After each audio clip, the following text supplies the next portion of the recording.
Hello, everyone, and welcome to my YouTube channel. Today with me, I have a very special guest. Today with me, I have Adi. I am sure a lot of you already know him thanks to the famous Instagram Reel challenge that he started, which was the 1 lakh per month challenge, which really shot him up to fame. And it was such a proud moment because he is one of our students and he is a terrific freelancer himself. So today he is going to talk to us about his journey as a freelancer, the 1 lakh per month challenge that he started, grew, and how his experience was, and why is he not doing that anymore, and what is he looking forward to in his business. So without any further ado, hi Adi, how are you doing today? Saheli, doing absolutely amazing. What an honor to be with you on this call. From watching your videos and now to being at this stage, all thanks to you. Oh, that is very sweet. So, for an audience who does not know you, let's say, how would you introduce yourself about your work? What do you do? And what should they follow you for? Sure. So I specializing in building and designing websites specifically for business owners who want to sell products online. I've been doing this for the past 6 years. I've fallen in love with my craft. You can say I'm in a relationship. On the side, I also produce content. I'm a content creator. I love sharing my work online. I also wear many hats. I'm into martial arts. I do swimming, cooking, multiple things. Wow. Yeah, you do. I remember seeing your first reel, and my first reaction was that I don't know if he'll make a lakh per month, but I'm sure he'll make a good body out of this challenge. I remember that. I think I commented that also. Yep, you Because posted I that on my saw like story. half of that reel was you working out. So, how much Yes. do you attribute fitness to your freelancing journey? This is a question I've never asked. So, but I see that you're very passionate about it. Most people, while freelancing, they actually don't have the time to take care of their health. So, how much do you attribute it to your success? Fitness has played a huge role. I mean, before even making money, I wanted to have six pack way back in my 10th standard. So that led me to running, hitting the gym, getting into martial arts, swimming, and it's built discipline. And you know how hard it is to run a business, and for that you require a lot of discipline. So fitness has played a very, very big role. In fact, today it's very hard for me to go 3 days without working out. Mm-hmm. It's instilled in my day-to-day routine. Yeah, I can see that. And, it's very inspiring to see that even when I saw your videos, even I thought that, okay, I need to start working out more regularly. So definitely you have inspired me in that regard, because of course, with multiple things, multiple clients, and also scaling, it gets very hard. But let's talk about your 1 lakh per month challenge. Okay. Tell me a little bit about your journey that led you to the challenge. Okay, I'll talk about the challenge later. But I want to know the Adi who was not making any money, had no skills, and what made him feel like he wants to be a freelancer. Can you tell me about that initial phase? Absolutely. The journey starts way back over my 12th standard. 12th standard, you can say it was during 2017, early 2017. And my dad was running this business. It was known as EBW, Express Bike Works. So we had a big machine. And inside that machine, we had the bike going. There was an arm which sprays water, shampoo water again. So we had this very unique business model, which attracted a lot of people. And I was working for my dad. So we were located in a petrol bunk. So he told me, Adi, I want you to fish. I want you to fish clients.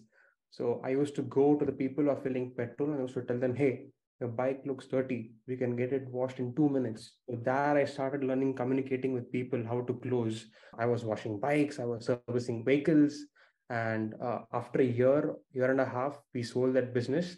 And then I wanted to, get into the gym. And for that, I didn't have much money. So I thought, okay, let me do some part-time job. And I was 17 at the time. And I went to all the cafes and asked them, hey, can I meet the owner? I would like to discuss about employment opportunities. And most of them rejected me because I was underage. And two, they wanted me to do the delivery boy stuff or the sweeping and cleaning stuff, which I did not want. I wanted to be in the kitchen. I was very passionate in cooking. I wanted to make really tasty burgers, sandwiches, milkshakes, etc. So got rejected in a lot of places, and I finally got a job in a cafe near my home. So at that point of time, when I got the job, I was doing my degree. So in degree, I used to go to college, come back to the cafe around 5:30, work, And then late night, I was learning Shopify website design. It was steady, work, learn. I took the owner's laptop and I learned website design from his laptop. This is so inspiring because you did not have a lot of resources, it seems, but you still made it work. And I very much appreciate people who are able to make things work when they have no resources, because I know for a fact that, when I was young, I also did not have my own mobile devices. So I used to take my father's company one because that's the only thing that I had. And, I still made things work. But once I had money, I would be like, okay, once I buy a better camera, only then I will shoot. Okay, once I have this, I will do that. So I feel like something that I've seen is that people who have more resources, they tend to give more excuses. But when we don't, then there's no excuse. We will find a way. We have that Indian mentality, jugaad. We'll find out a way. It's very inspiring to hear your journey. What happened then? Like, you were learning Shopify and all. So how did you get your first client?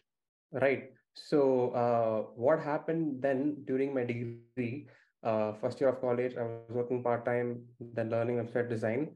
Then during my third year, 2019 end, there was a customer who came to me and she asked me, hey, can I talk to you for 2 minutes? And I was like, yeah, sure. What is it? And then she told me, hey, I have a crush on you. Can I have your number? And I was like, what? I'm not exchanging numbers. We can connect on Instagram.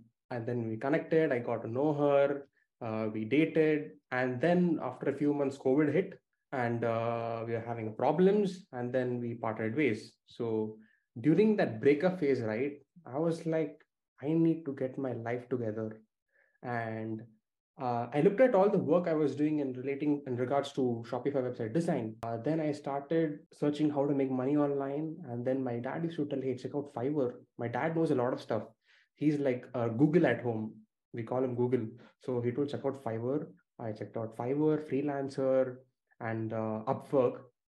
FIVERR, when I checked out the niche, Shopify, I thought, man, I do a better job than these guys. So I went ahead and posted my gigs. And within a month's time, I got my first order.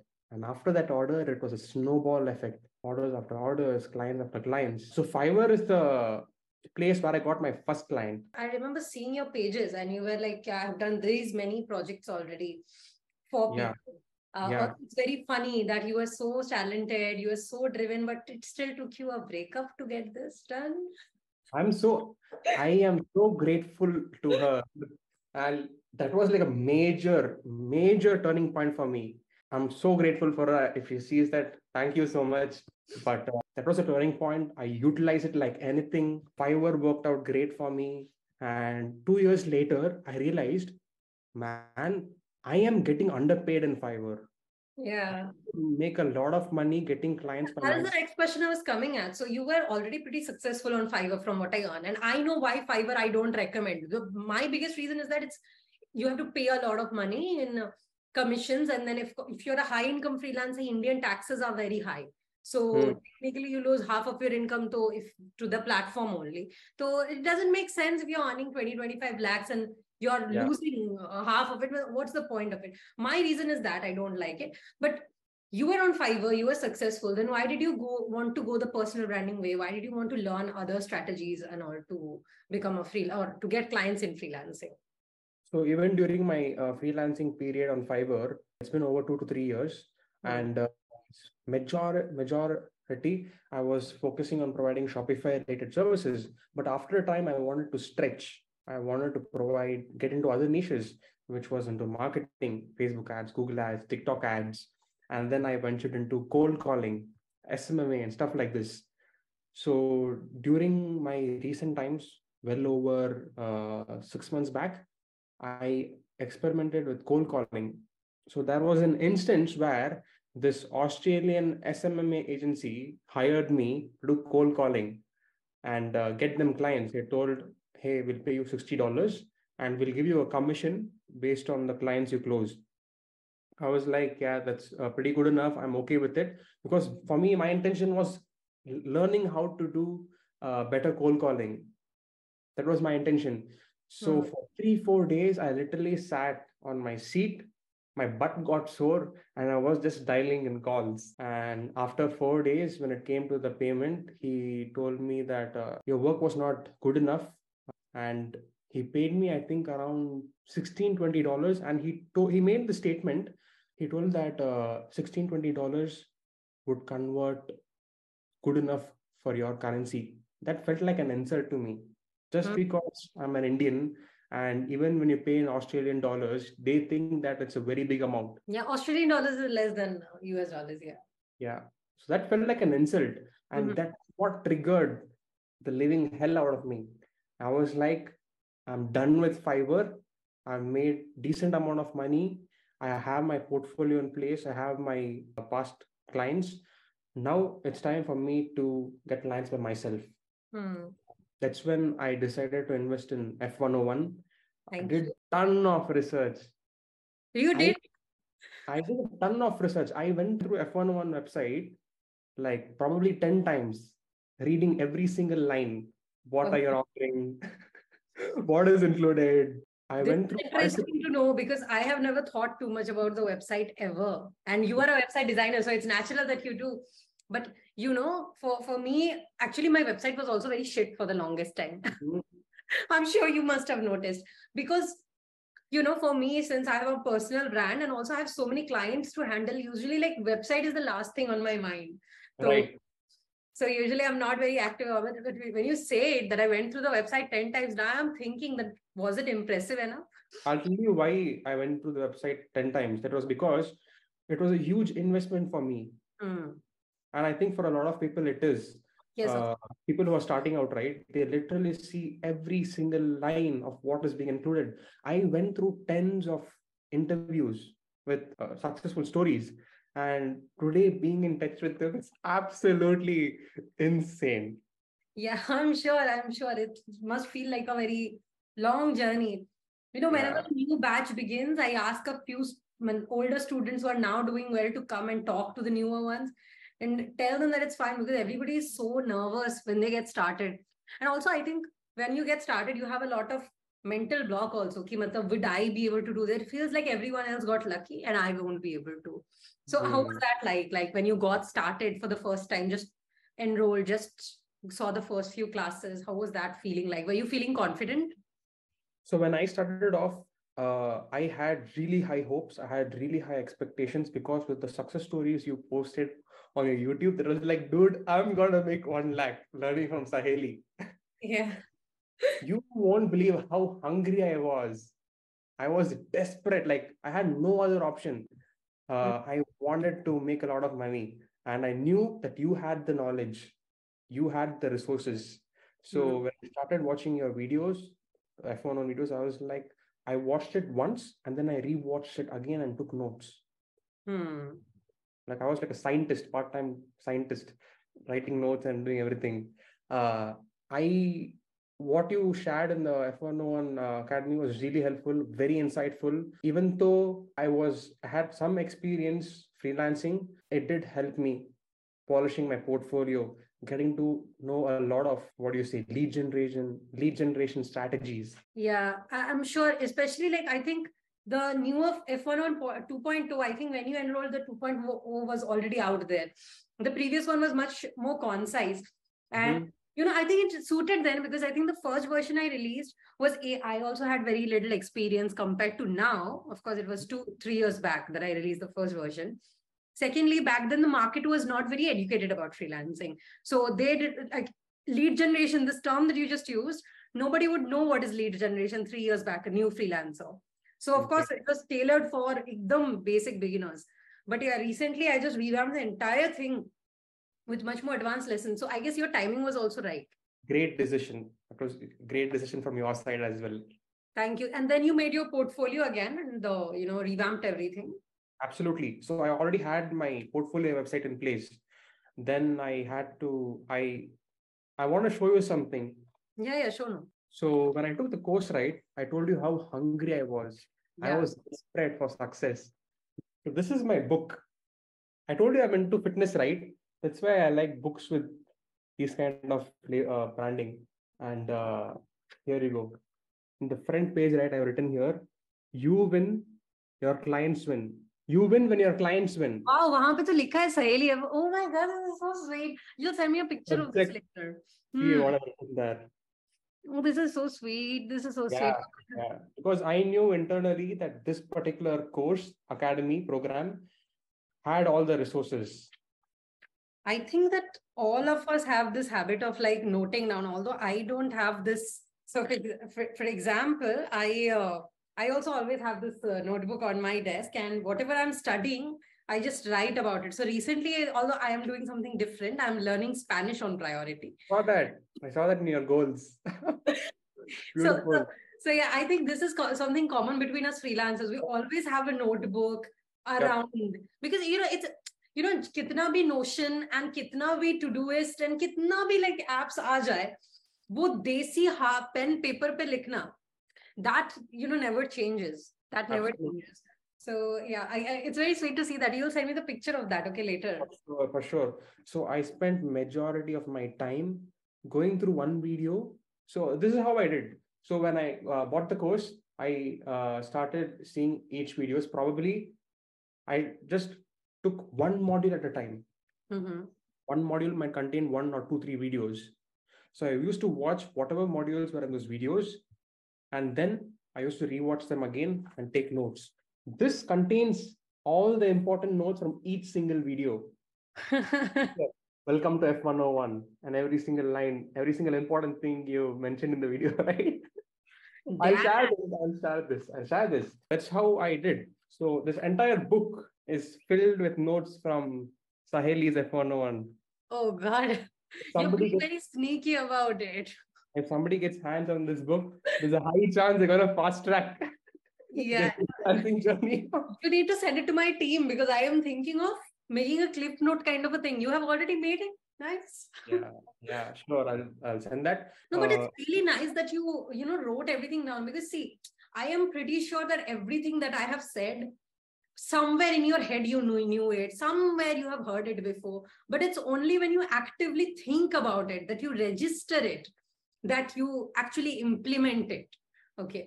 So for example, I'll give you an example. So there's a very good book I have here, actually. It's a very good book for marketers and even for, web designers, because website is an important part of marketing. So it's called Neuroscience of Selling. And this book, I make sure it's such a simple book. Whenever I read it, I immediately implement it. So I came across a line that said that differentiate your business. Okay. So now let's see, differentiate your business. We have heard it 50 times. Okay, you have heard it 100 times, I'm sure. But when I read it here, I was like, okay, how do I differentiate my business? And then I came up with strategies. So for my clients, it will be like, this is the only parenting course you will need for ABC, for busy parents who are dash, dash, dash.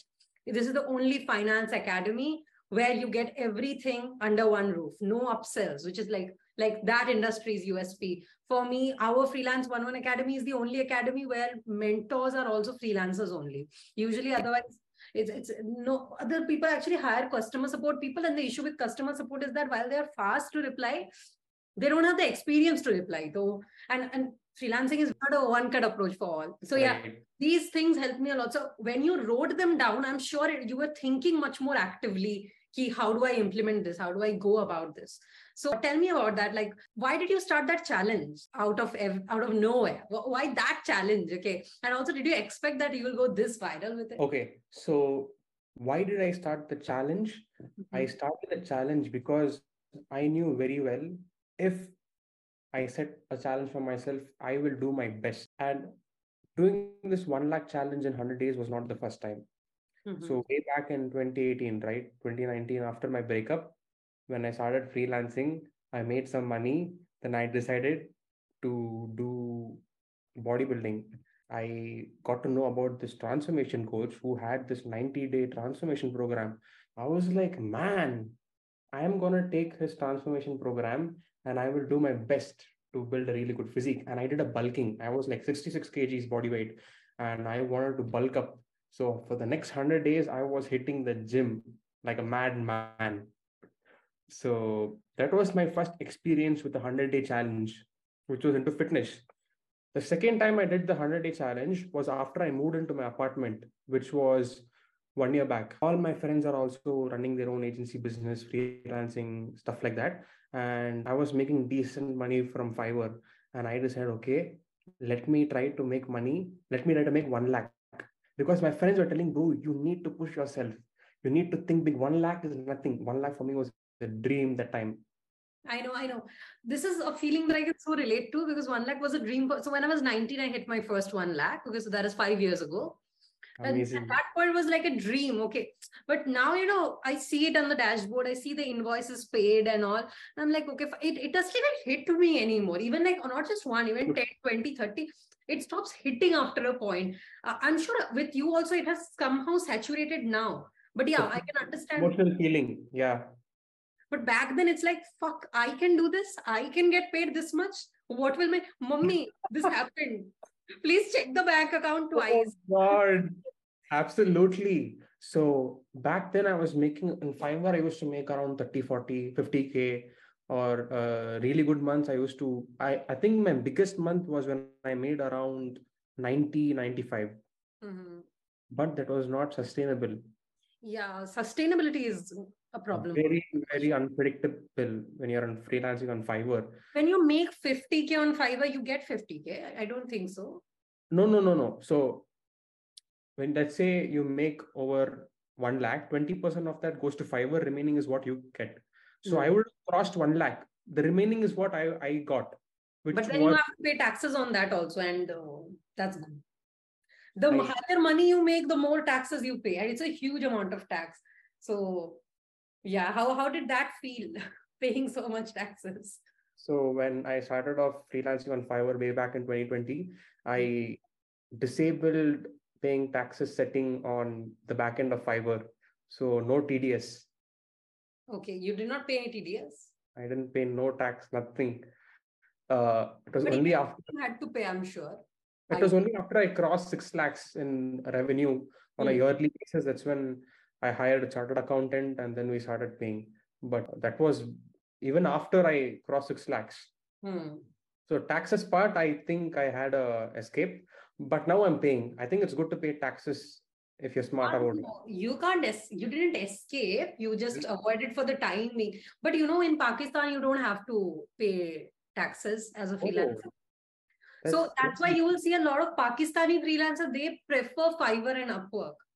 So that's why we actually don't take Pakistani students usually in F101 and vice versa. It's recommended Indians don't learn from Pakistani courses because although the skill sets and all might be similar, the taxation system is very different in Pakistan and here. And actually one time this happened to me that some Pakistani creator said something really nasty about me because I said not to use Fiverr.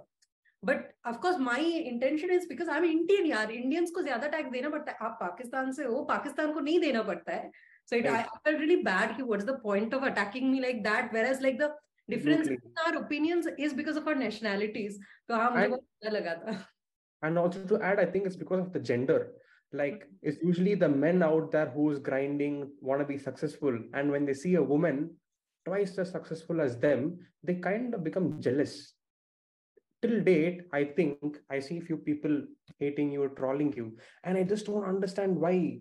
Saheli is out there putting so much of valuable information. Why do you want to go against her? But here I'll disagree with you. Yeah, I don't think that any hate is gendered. I don't find hate gendered, or maybe I don't like to see it that way because I'm a little sensitized. Whatever I am is because of the men I have known as freelancers. Also women, of course, but it's not like I have faced any resistance from men. Ishan, I will be definitely less successful without Ishan. Okay. And it's very funny because he started seeing my videos. And then at some point, I took his help because he was expanding his agency very nicely. And agency expansion is something that I always struggle with because I'm a little introverted in reality. Okay. So it's very hard for me to manage so many people. So Ishan helped me a lot. Ayush, Ayush hai. All of them have been very helpful. In Women Unnati, Vedika, they've all been like such great. Saloni, they have all been like such great. So, I don't think we can put it that way. Of course, it's easier to say that men don't like women, and women don't like men. But I think at least freelancing community is not like that. And look at yourself, okay? Come on, you're definitely a great friend to have. So thankfully, I have had the pleasure of knowing like men who have only like propelled me. Right. Matlab, someone less successful will beat a man. Only they right. Only Yeah, they right. yeah. But when somebody is actually successful, actually both girls Oh, and boys are very, very nice. yes. Thankfully, that also 5 years ago, maybe there were a little less women in the marketing space. Now there are much more. So there are some differences. But yeah, thank you so much for the kind words. But yeah, coming back to FIVERR, so you shifted from FIVERR to your personal brand, then you started this challenge. How did it go? Like you started the challenge. How was that entire experience of starting it, going viral, feeling crazy that, oh my God, so many people are following me? What was that like? Right. So coming back to the challenge, right? This was the third time I was trying my 1 lakh per month challenge. The second time I did the same thing, but I did not have like a solid clarity on what are the next steps. So my thought process was I need to make 1 lakh somehow within the next 100 days. Mm-hmm. Because I did not know what is the right steps, what is the right process, direction, I was willing to do anything to make 1 lakh. I would have probably done something stupid or something wrong because I didn't have that somebody to guide me. So pretty soon I realized having 1 lakh per month challenge or 1 lakh in 100 days is wrong. Don't aim for making 1 lakh in 100 days. Aim for building your skill set so good that 1 lakh will be a result. I got that understanding. And then after a few months, when I had this experience with this Australian for making a statement about that currency will convert very well in India, which felt like an insult. I was like, this is high time I stop FIVERR, get clients by myself. I invested in your program, started taking notes like a scientist, and I realized it's time to do the challenge again. I chart, big chart. I started writing the dates 1, 2, 3, 4, 5, 6, 100. I put it on the door, and then that night I remember I actually went home that night, and I told my parents I'm not gonna come home for the next 100 days. My relatives were there in the hall, and I told everybody I'm not coming for the next 100 days. My income has dropped. I had a very bad experience. So the next 100 after the next 100 days, I'm gonna make some money, and then I'll be back. That night when I came back home, I told my roommate Ayush, I don't know if I have to do this. What will people think of me? And then he told me, just think about the impact you'll make on people. Think about the result of your work. That one reason was enough for me to get started. So I put out the introduction video that I'm gonna do 1 lakh per month, and after that I just kept going. I really had no idea that it would be so viral. In fact, going viral was not my main goal. For me, the documenting part, I love content creating. I love sharing my work.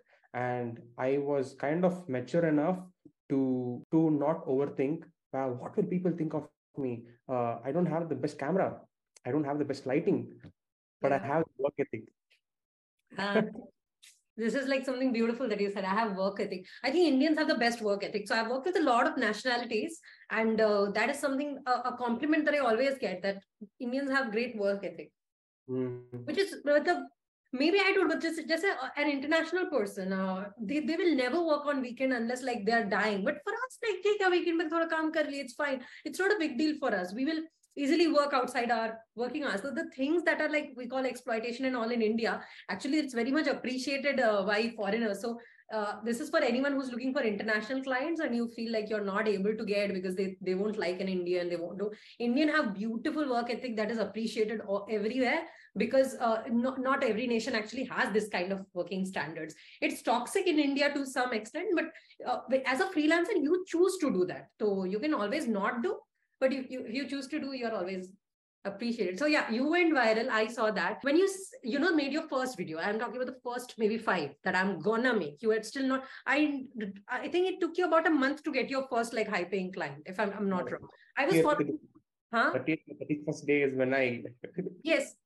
close to the I 1 lakh. remember seeing your videos. So it took you a little bit of time, but like you were documenting every day. Ki got on a call with this person. I did this. I spoke to him. I spoke to her. So in that initial phase, maybe let's first 5 to 7 days or the first time, did you get a lot of like hate comments saying, no, you will not be able to do it, your approach is wrong, your skills are bad, because you're also showing your skills, right? So did you get a lot of hate or like naysayers basically? 100%. You did? So did that make you feel bad or demotivated? Right. So I did feel kind of, it did take a toll on my emotional health, because what happened was, instead of seeing the good things, the bad things is what I gave more attention to. It did take a toll on me, but I was used to this, because way back during my college year, I was my class rep, my class head. I was like a leader. So people talking back at me, I was used to it. And I'm so grateful for that experience, because now it's not as impacting as before. So it did take a toll, but it was fun to see all those doubtful comments, because I knew for a fact, man, if I'm going to be successful, these guys are going to say good things. And I'll tell you one more thing. The people who post these bad comments, doubtful comments, are in reality not bad people. I feel that once they see you, once they get to know you, they'll actually respect you, because you put the work out there. This is what I experienced. Once I text with them, hey, really sorry for offending you. I'm like, no problem, man, you're doing great work. I was like, damn, the same person who was hating on me now is respecting me. So, yeah. A lot of people also use like social media as an outlet. But yeah, it's actually really surprising that you, so this is called build in public, right? And I think when you say it out there in public that I will do this, that it makes a huge impact. So this year, what I'm doing is with the books. I'm not sure if you know, but I have always been a very avid reader. But like last 2 years, I've barely read 30, 40 books in a year. I know it's a lot for a normal person, but I'm the kind of person who used to read like 100 books in a year. And you know, books are directly proportional to my mental health. So if I don't read a lot, I feel sad. So for 2 years, I was not reading that much. So this year, I have taken the challenge to read. So every month, I'm trying to read 15, 20 books. So whenever I say no, that I'll read 15 books this month, I see people saying, how can you read 15 books? That is impossible.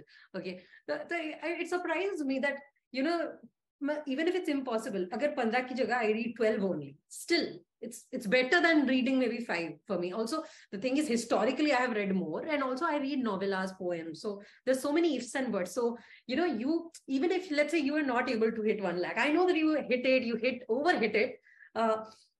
But let's say you're not able to hit. It's always better to aim for 1 and hit 80 than aim for 50 and be happy at 50. So, you should always aim at that. You know, I got the opportunity to meet Scalar's founder. Scalar is about to be a unicorn. It's currently at a 800 million valuation, and it's a profitable edtech, one of the better edtechs in India. So the founder, you know, I was just telling him, and he was like a very nice mentor. So I was just asking him, you know, next year I want to make 10 crores. And he was like, oh, why are you even thinking 10 crores? You should think 100, and then you'll think in a different league. And it's okay. If you are unable to hit 100, it's fine. But then you'll at least hit 25 or 30. But if Right. So that really struck me, because the way you think is very different. Like you were already making 40, 50 inconsistently. Okay. So you could have probably easily hit that. 1 lakh was a bigger challenge. So I'm glad that you took the challenge. So how did you hit that? And what kind of income goals are you sitting at and looking forward to now? Right. So when I started off, it was just the content working out for me. And I was not actually sure of how I'm going to get clients, because I thought, okay, have to do the classic traditional lead generation outreach methods, DMing people, email, LinkedIn. But I didn't realize, oh my God, the videos are actually my lead generation system, the videos I put out. And that's when I got clients. And in 31 days, I was able to close around 95,000. Check this out. So in this book where I noted down, right, all the notes, in lesson 3, you talk about planning 6 figures. Where you tell, hey guys, write down how much you want to make in the first month. And when I started off the challenge, right, this is how much I wrote. Oh, wow. Can you read that? Yeah, I can read that. Your handwriting is not bad. I can definitely read that. It was because I wanted to be very careful with it was right. So I told at least 30 to 90K. And when I started the challenge in the first month, I was able to make 95K. And that was like, man, this manifesting is real. But you did, you go all in, like you put a lot of efforts there, right? Yeah. So we have dealt with a lot of students, and most of the students who are the most successful, like they put so much effort, and some just don't put that much effort, and they think that there's a sense of entitlement also in other people, that if others are making this much money, why shouldn't I? But in the beginning, you have to work your ass off to prove yourself. And also, even if you have experience, you had experience, still you have to like constantly prove yourself. I have experience of 7-8 years. Still, every day, every time on a client call, I'm still proving myself. So it's a never ending process. So for beginner freelancers, never have this entitlement. It's easy to do it because you hear so many people doing it. Yes, many people do it. It's not impossible, but it's not like just about anyone can do it. Then, though, of course, 1 lakh would become the bare minimum that almost everyone is making. But तो Yep. inflation ही कहीं और जाएगा. You have to Yep. be that skilled. So yeah, you made your first 95K in 30 days. And then what beyond that? Your challenge was going very rapidly. I'm sure at this point, a lot of other people started doing this challenge also, right? Yes, they did. In fact, I was getting a lot of reach. Agency owners are following me and they wanted to help me out. In fact, I put out a story. If any agency owners are following me, I would like to have a talk with you. And a ton of people, DM'd. I connected with a ton of agency owners, and I got on meetings after meetings with them, understanding how to handle a sales call, how to talk, how long should a sales call be, what is the background. Stuff like this gave me so much of insight, which actually fast tracked my earning potential. So 1.5 is what I charge minimum for a website creation. So it's nuts. It's nuts. I mean, even you, when you told me, Adi, 75K you can charge. Now I'm doubling it. So it's like absolutely insane. Yeah, I think in the beginning you were charging a little low or something when we last Very spoke. low. Very low. Yeah, so I guess that's what I would have said. Yeah, but yeah, it's crazy that you're charging much more now. And yes, so what a lot of people think is that you should not make content for freelancers, which is true to some extent, yes. But the thing is, when you get exposure to thousands of people, okay, it's impossible that some of them are not founders, some of them are not business owners. So, even the mass approach works. Okay. So it's not like everyone has to take the niche approach only. For luxury brands and all, yes, niche approach is better. But for most freelancers, it's okay to make a little massy content, because a lot of these masses are business owners or service providers or other freelancers who collaborate, right? You're a website designer. You can't do marketing. So it will make sense for you to collaborate with someone who can give you the marketing skill. Then you can upsell and you can give a portion of this income to this person. So both of you will make more money from one client, and the client will make more money because they're not only getting a good website, but also, marketing services that are helping them sell more. So, you have to become this person who creates an entire ecosystem around you of making more money.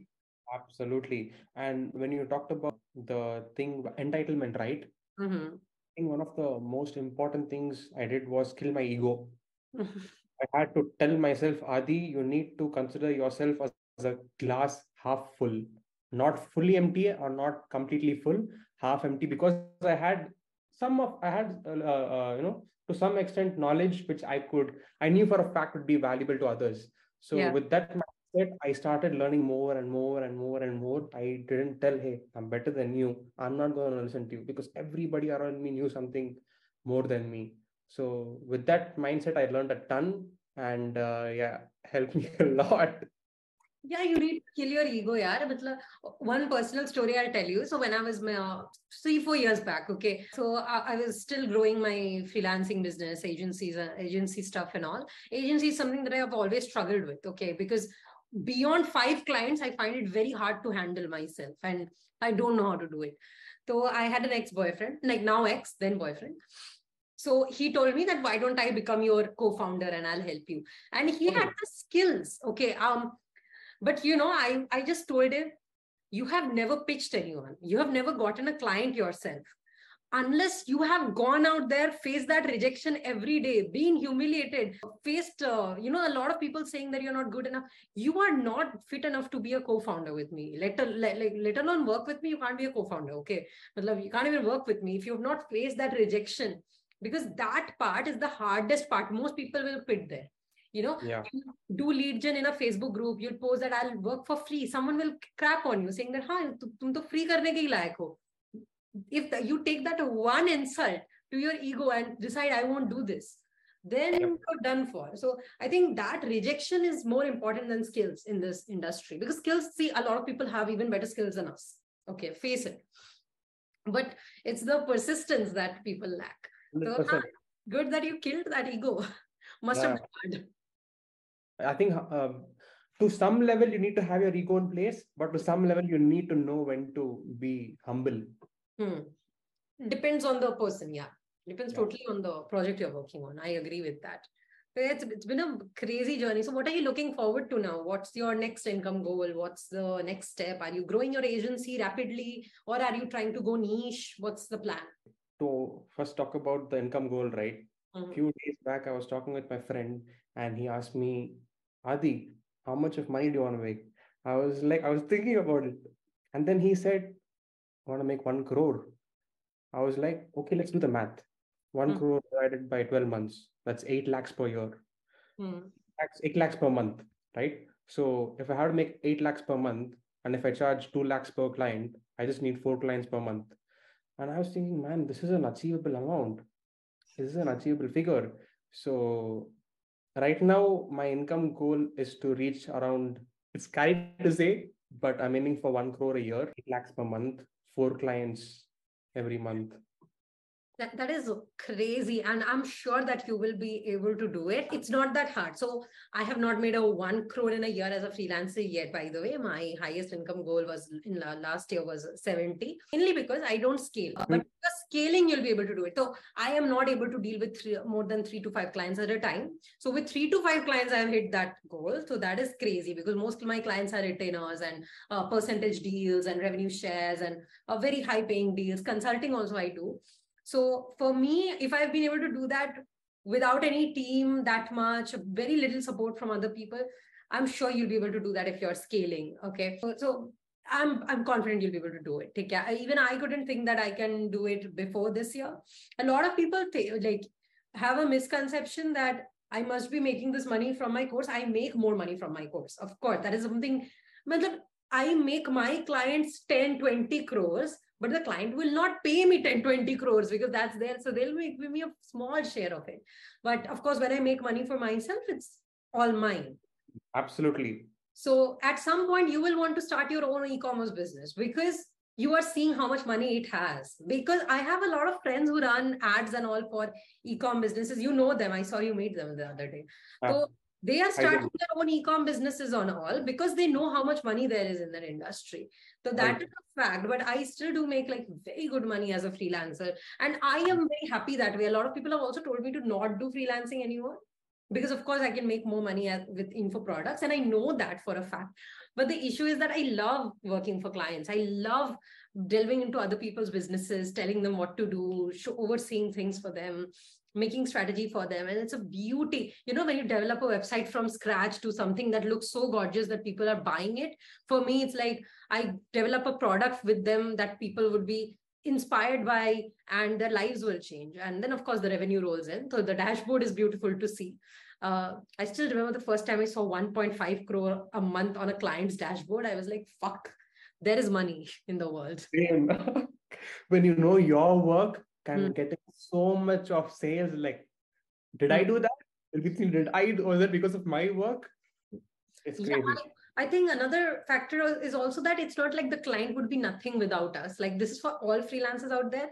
If my client made 1.5 crores with me, my client would have probably made 30, 40 lakhs on their own also. It's just that me being there, I'm able to scale that more. So, for example, with Adi, when he makes a website for someone, would someone not be able to sell without a website? Of course not. Many people sell products without a website.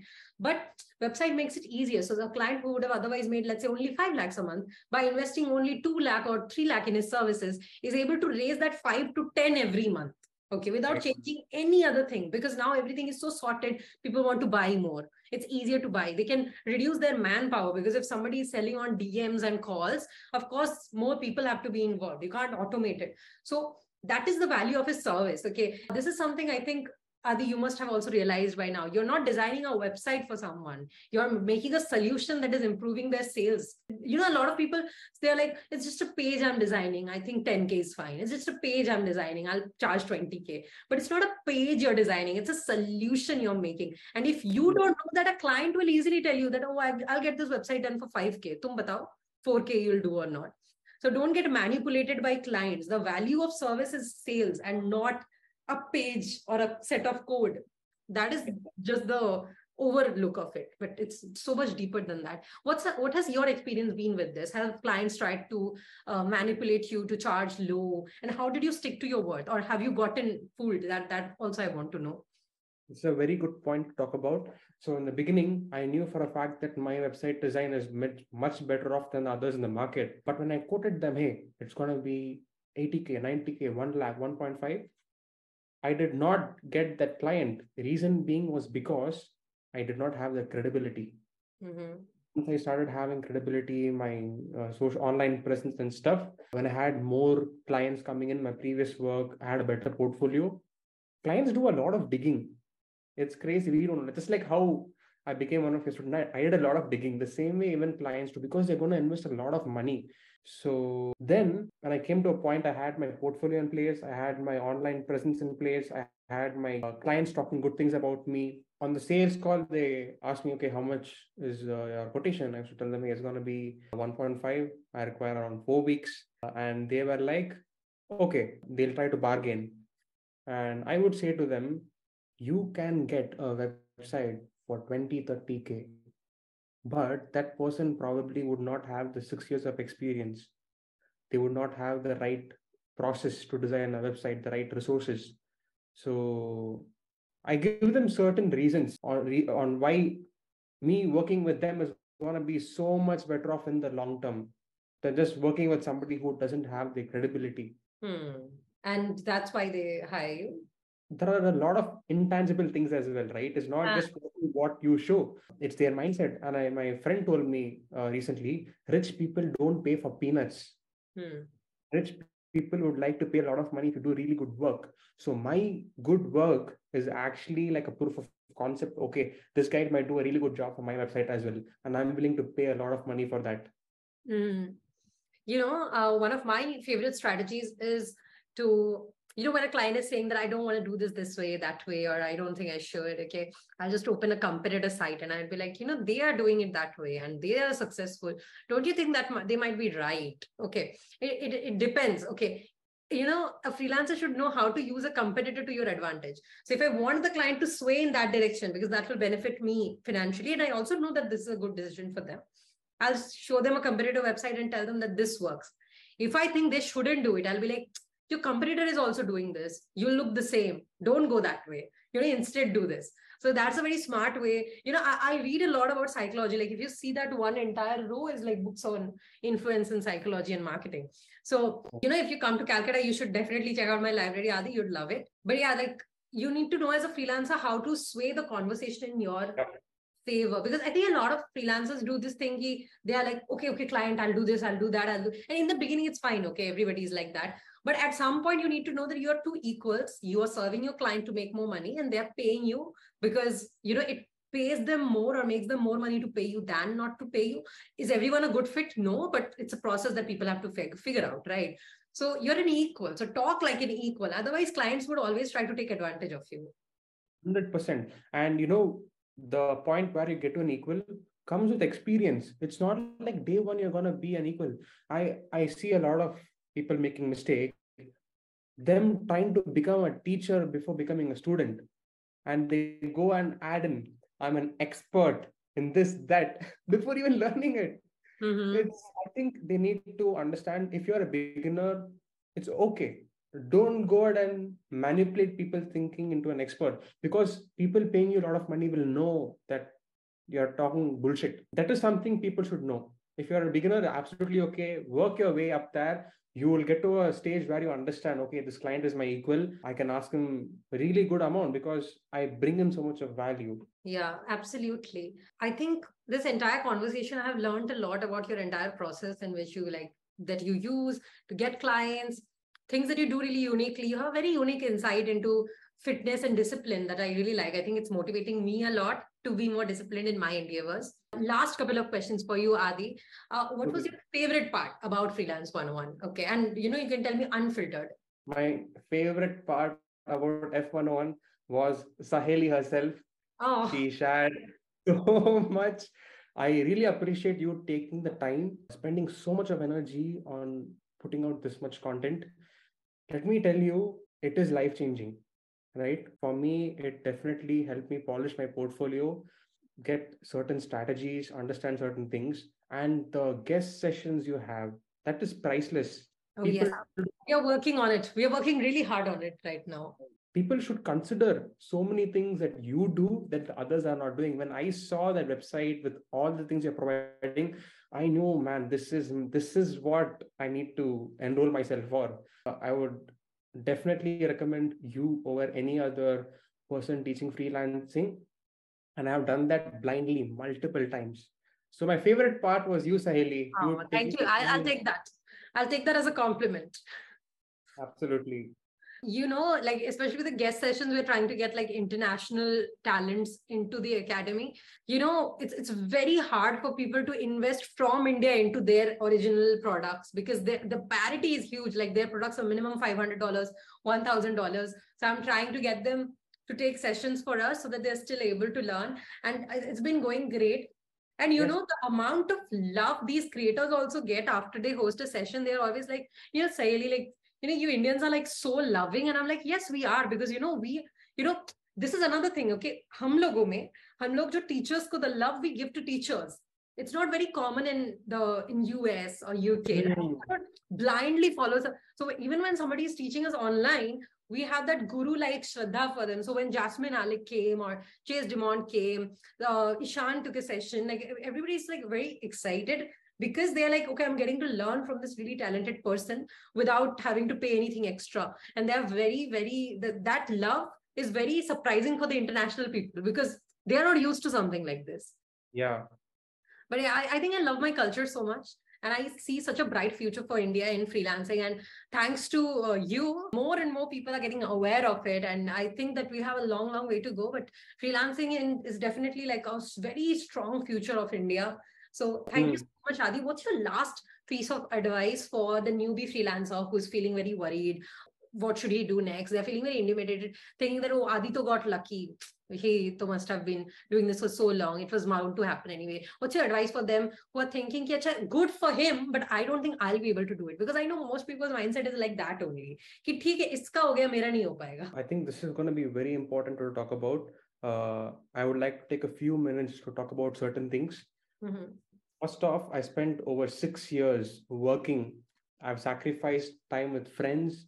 I've sacrificed time from, enjoying. And I've spent a lot of time upskilling, working, taking major responsibilities. That has changed the way I carry myself.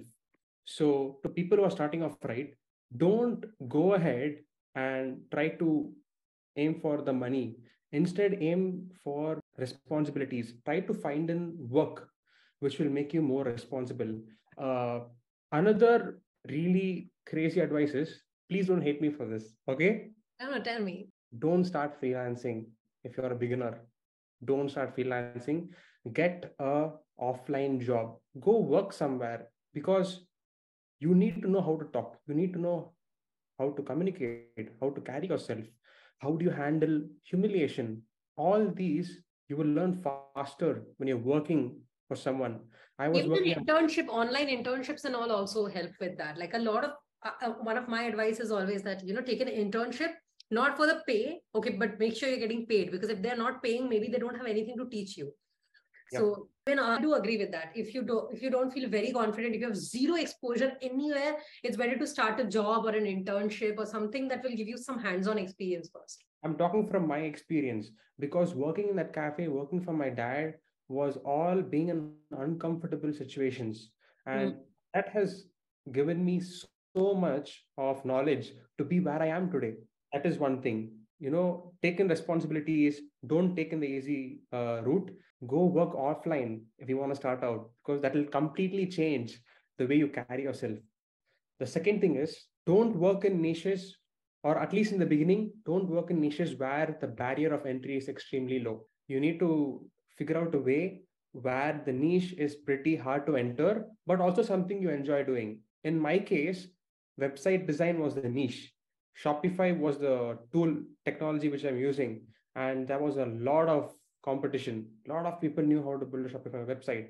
But then how I stood out was designing websites in such a way that is high converting.